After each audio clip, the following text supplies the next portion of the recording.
Gross pay calculations. Gross pay is the starting point of every payroll calculation. Salaried staff. Monthly gross equals annual salary divided by 12. Prorate for part-month starters and leavers using calendar days or working days, whichever the contract states.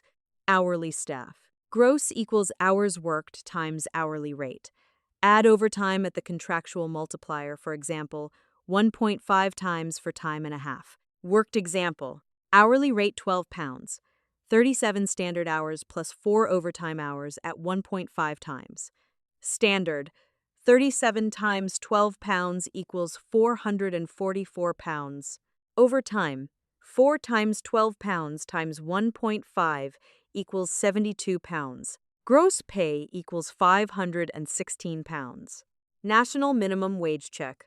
Always confirm the resulting hourly equivalent is at or above the current NMW, National Living Wage for the worker's age band. Try this. Calculate weekly gross pay for a worker on £11.44 hour who works 40 standard hours plus 6 hours at 1.5 times overtime.